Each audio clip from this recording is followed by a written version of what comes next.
Alright, so these are the indoor conduit boxes that go over the batteries. Got some screws and hardware, some strain relief fittings, some knockout plugs, a little section there, basically a bunch of different sections. The front of the gutter, we get a little bonding strap there to ground the case, and the end caps that go on the end of the box. Alright, so the piece with the cutout is the bottom plate.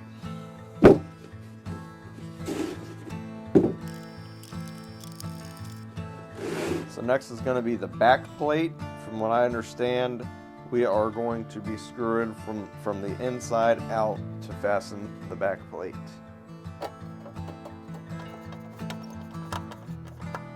Alright, so this is going to be the top mount with the knockouts in it. I want to say this rectangular piece would go towards the back of the inverter, the knockouts towards the front. In my case, I'm not using this to enter an inverter. I'm just using it to clean up the wires a little bit and make it a little more visually appealing. So the knockouts don't really matter to me, but we're going to mount it as if they did. Alright, and the front just has these little thumb screws that just kind of screw in, and you don't really need a tool to take them on and off. I'm going to leave mine off until we get it mounted to the batteries and get the conduits in. Alright, so I'm going to start by taking these screws out.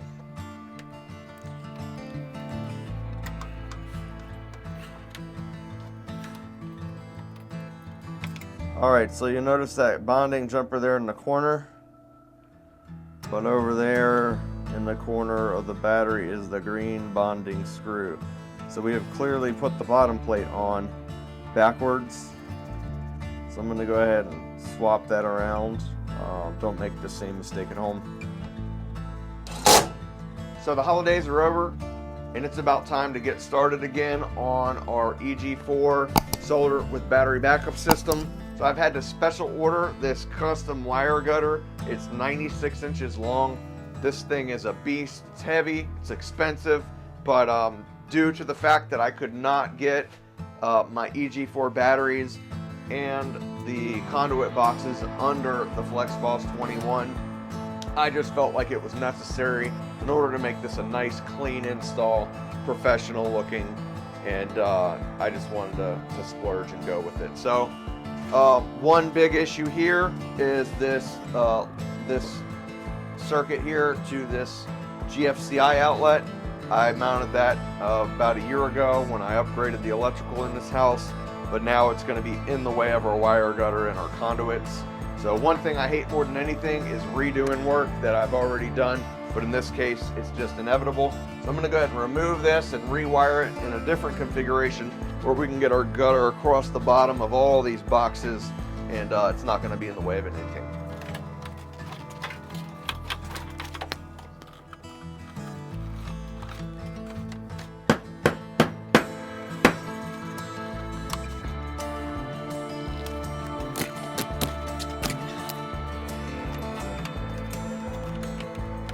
So we're going to line the gutter up right with the bottom of this flush, and I'm going to use some chase nipples to close it off.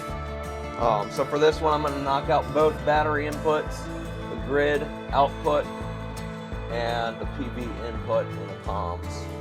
For anybody that hasn't busted out knockouts, you just find yourself a nice good beater screwdriver. I'll use this guy because it's already, the tips broke off. And you just chisel these knockouts out.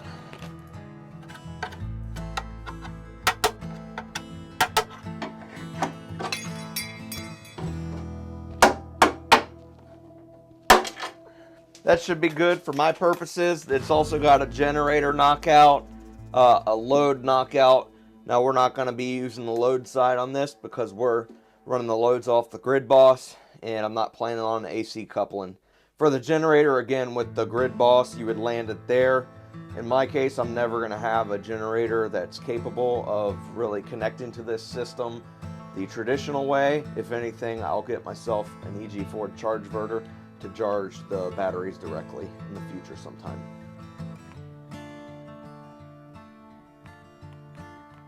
All right, so next I'm gonna bust out some 2-inch knockouts in the bottom of each one of these panels because I am gonna feed these each separately now from the GridBoss. I'm gonna feed this from my backup loads port, backing up this entire panel. I'm gonna feed this from the non-backed up port. Now I do plan on utilizing the smart circuits in the future to put some of these large breakers on there, but me personally, I don't want to be running my heating and air conditioning off the batteries in an outage. I'd rather just save that power for something more important. I do plan on getting a wood stove for some backup heat, but I figure if we have some kind of extreme outage in a cold scenario where we need heat, rather than running my central AC and trying to heat the whole house, I'd rather just plug a little space heater in a couple bedrooms or the bathroom and leave it at that.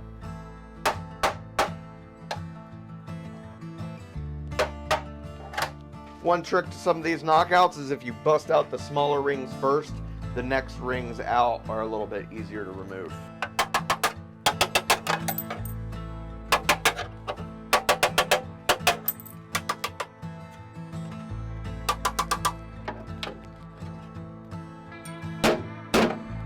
One thing that I found a little bit annoying is that there's no 1-inch knockouts in here. They do have a hybrid knockout, but it's like pretty darn big. I'd say it's at least 1.25 inches, if not 1.5 inches. And then they've got a bunch of different 3/4 knockouts for communications and ground. But being that this is really designed to pair up with the FlexBoss, which is going to need at least a 1-inch conduit to run in here, seems like they would have a pre-punched 1-inch knockout, but they don't. So in this case, I'm just going to use the ground knockout, which is 3/4, and I'm going to use a unibit to ream that hole out and make it a 1-inch. This is also known as a step bit, some people would call it. Don't ever forget to put on the trusty safety glasses when you're using a step bit. It's going to send metal shards all over the place, and the last thing you want is for those to end up in your eyes. Alright, so with a lot of effort, I've got my gutter kind of propped up on a bunch of stuff. Kind of working by myself here. It'd be a lot easier with 2 people. But I've got it leveled out. I've got it where I want it. What I'm going to do now is I'm going to mark my knockouts in the bottom of each inverter and each piece of equipment. This is where you really have to take your time, get it right.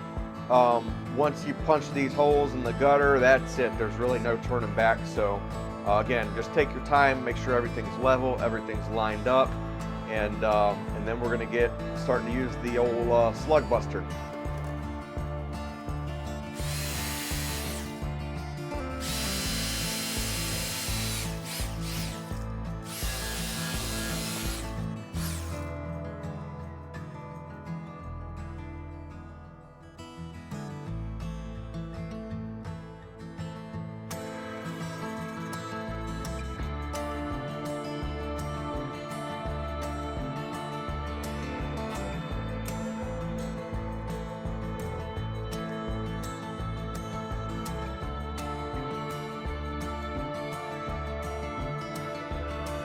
Well, we ran into a little bit of a roadblock here. I should have known better, but I decided to buy this super cheap Chinese knockout punch from Amazon. It was only like, I forget the cost, somewhere close to $100 for this hydraulic hole punch. The good brands, name brand like Greenlee was close to $400, so I figured, well, I'll just save it. I always like to buy good tools. It's one thing when I invest in tools, I like to buy the good tools. I just decided to be a cheapskate this time, and it came back to bite me. Basically, now I have to throw this piece of garbage in the garbage. You know, I haven't even made one knockout. This is the first time it's ever been used. I tried to do a 1/2-inch knockout through just a standard steel wire trough, and the fitting just blew out and hydraulic fluid emptied all over the wire trough. So whatever you do, don't buy this piece of crap. Buy the name brand stuff. It's going to be worth your while.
So for anyone that's been in construction for any amount of time, you know, having the right tool for the job is super important.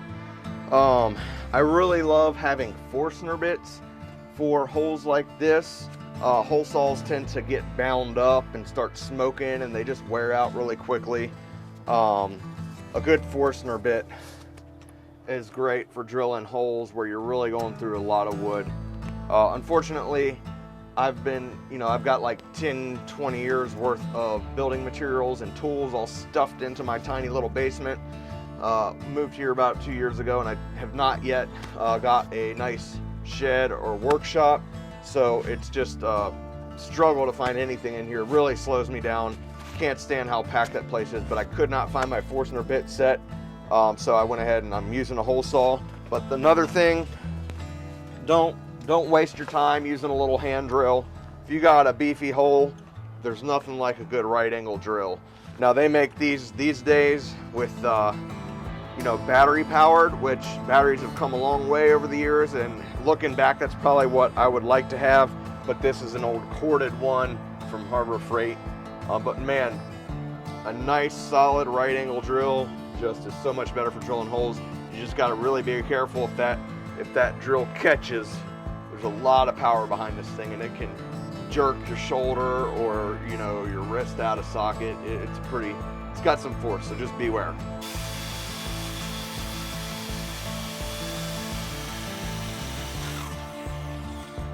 And to get the wood out of these hole saws, you just jam a screwdriver in there and pry it out.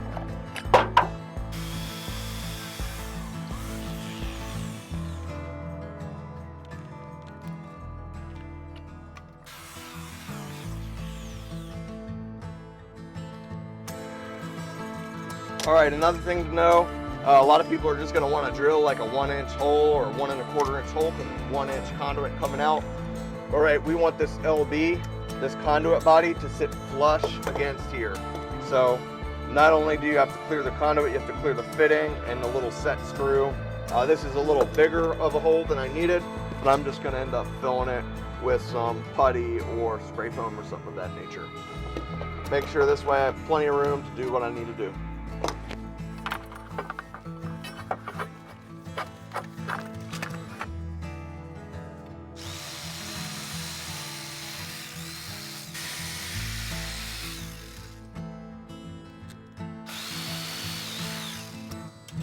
All right, and then if you're using EMT and you end up cutting EMT, it's gonna have some really sharp edges around the inside of the conduit there. You have to deburr this. If you do not deburr it, that's gonna end up working through the insulation on the wires. It's gonna cause a ground fault. As long as your conduit's grounded, that'll trip a circuit breaker or your fuses and shut the system down. But really, just deburr your conduit. Make sure you have a nice smooth edge on the inside of that conduit so you don't scrape up any of your wires. Now you can do that with a unibit. You can also just take the end of some channel locks and sort of grind it around like that real good. And that'll smooth out that inside edge perfectly. So another thing you want to keep in mind here is these set screw fittings are only rated for indoors. They are not watertight. So they're cheaper and a little bit easier to use. So you're going to use those indoor if you're going with EMT. Then you're going to use these wet lock or rain tight EMT fittings for anything exterior. They come with both a little rubber gasket as well as a gasket inside of this locking ring. Say what you will about Amazon, but I had that super cheap hole punch kit that I got off of Amazon. It broke on the first try. I went ahead and got it returned immediately, and then I ordered this Greenlee knockout punch set yesterday. This sucker was on my doorstep at 8 o'clock in the morning. It is expensive. It was close to $400. But hey, you get what you pay for. Why spend $100 on a tool that's just going to break when you could spend $400 and have a tool that's going to last a lifetime? So I'll go ahead and link this down in the description below. Again, Greenlee has been a great manufacturer that's been in the electrical industry since I've been around, and so I just really trust the brand. Now I just chose the manual one. That is what I'm used to using. That's what I've used my whole career. They do make the hydraulic ones, which is what I tried for that other cheap brand. But I figured, hey, go with what you know. There's not really a whole lot that can break here. You might have to put a little more muscle into it, but you know, you don't have to deal with hydraulic hoses blowing out and leaking fluid all over the place. Alright, so what we're going to do is we're going to use this one first on the smallest hole punch. It's this 1/2 inch. And then once that hole is busted out, that will then allow us to use this larger one, which will then bust out the size knockout that we actually need. Now, if you just need a 1/2 inch, this will work, but I'm not needing any 1/2 inch on my project. You drop this end on the inside, and then you thread this down, and man, look at that. Look at that. Made in the USA. You really don't see much of that anymore. So I'm going to put this on top because these holes aren't perfectly centered. There's a little bit of play, and I do want to make sure I get these knockouts centered, because once you get that done, that's it. So that looks pretty darn centered. Now we're just going to tighten it down. Oh yeah, and I can already see that cutting through the steel, unlike that cheap Chinese one.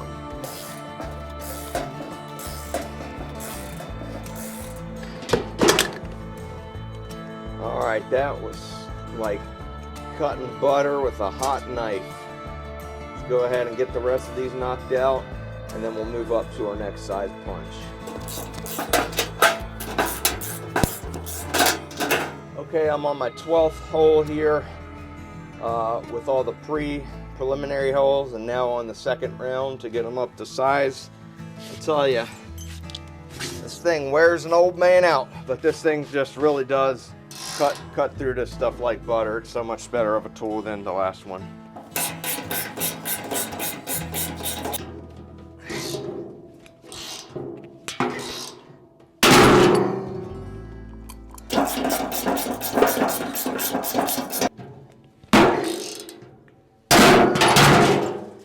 Okay, so I've got all my holes knocked out for all the different conduits coming in here. One on the side over there for where the batteries are going to be coming in. I'll tell you, for someone sitting at a desk all day, that was really had to eat my Wheaties this morning.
Okay, so I've got the gutter in place. I just finished putting my box adapters glued in with PVC glue. You can see a box adapter. It's one of these push-in fittings that you just glue in and you push into a PVC coupling. They're really nice when you're in tight spaces, or like in this case, if I were to use a terminal adapter, or what's also called as a male pipe thread fitting on both sides, I would have had to have basically squeezed all those fittings in while I was mounting the gutter. And it being one person, that would have been very difficult to line all those up as I was trying to lift this gutter. So what I ended up doing, I put all the male pipe threads facing up, also known as terminal adapters. Those have a lock ring, and then I'm gluing in these because I just kind of mounted this flush with these PVC couplings, and now I can just glue these into place.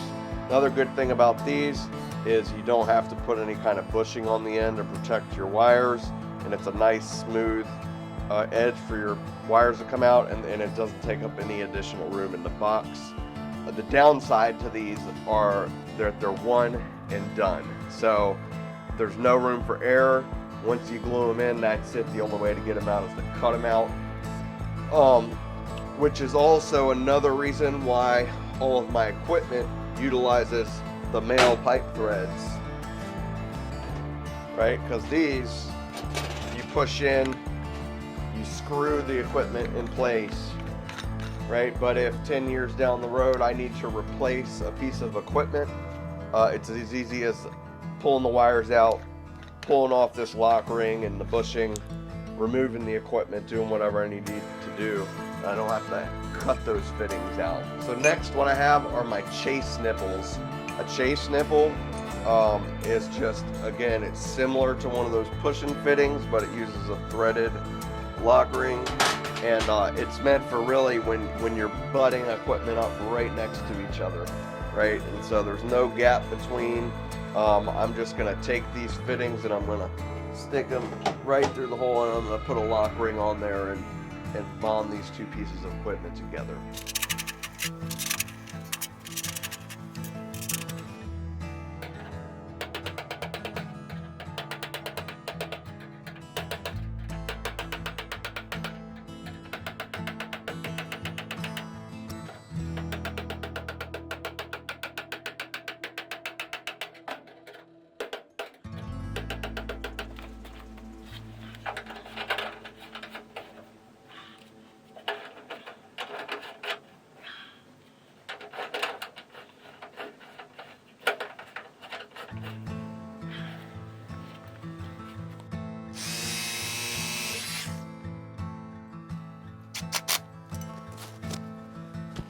Okay, and for those that haven't done a lot of work with PVC, it's not very forgiving. Before you glue, you got to get it perfect. So when you have these complex bends that can really screw you up if you get one little thing off, the best thing to do is dry fit it first. And once you have it exactly where you want it, you take a Sharpie and you mark each fitting, and that way you can take it out and glue it, and you just line those marks up and you're exactly where you were to begin with.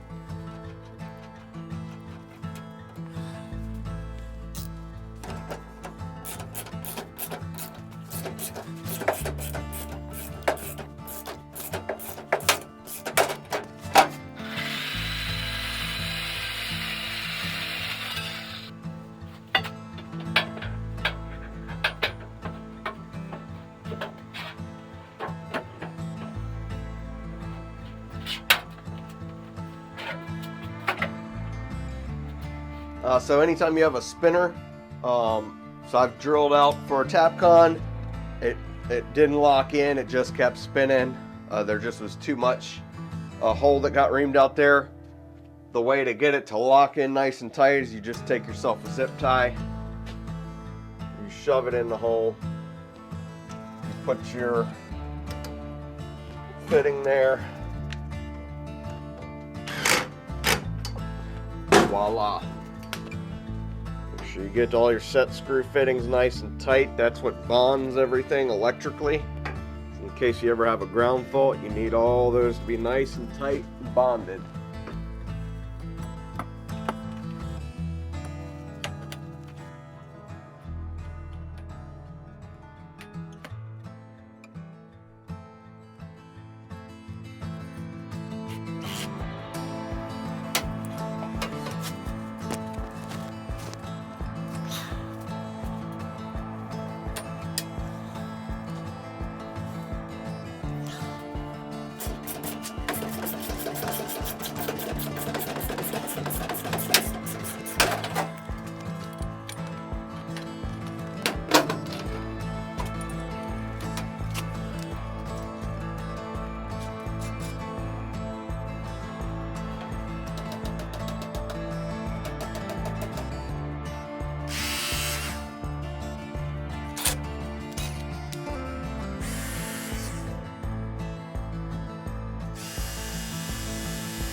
Okay, so this is a common failure point for DIYers.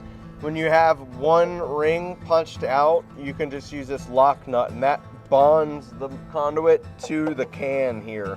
And those sharp edges cut into that metal, create a nice electrical bond. The issue being down here is when you have these concentric knockout rings and you have not knocked out the last ring in the bunch, it is not considered a ground. So in the case where you've got multiple knockout rings left outside of your conduit fitting, that is not an electrical bond. You're going to be required to install a grounding bushing. And so in this case, when we wire this disconnect up, our equipment ground wire is going to run through this little lug, and that's going to essentially bond that conduit electrical in case there's ever a ground fault. Now this is a 100 amp non-fused disconnect. This is required by my utility to cut off the PV and batteries. In this case, I have a 3-phase because that's all they happen to have at the supply house. All you're going to need is a single phase, but this is going to be NEMA 3R. That means it is outdoor rated. It's general duty. It's lockable in the off position so that the utility can come lock this disconnect out if they need to. You know, I have a non-fuse because I'm connecting via a breaker in the GridBoss. If you were connecting with a feeder tap or something like that, you'd need a fuse to disconnect, and then you would buy fuses to protect your wire. Okay, like always, I didn't get nearly as much done as I would have liked to, but all in all, I'd say for a Sunday, got quite a bit done. We got all of our 2-inch PVC glued into place. We've got all of the AC output of the inverter conduit done. So this is going to be the output of the inverter going out to our utility required AC disconnect. Then it comes back in over there on the edge and punches in the side of the gutter. I really wanted to get more done before I publish this video, but I know everybody's been waiting for it. So this is all I've got for today. Hoping to get a lot more done over the next couple weeks and having part 3 out before you know it. If you're also looking for EG4 equipment, go down in the description below. We got some discount codes that'll save you a little bit of money on your equipment. Again, thanks so much to each and every one of you for watching. Until next time, take care.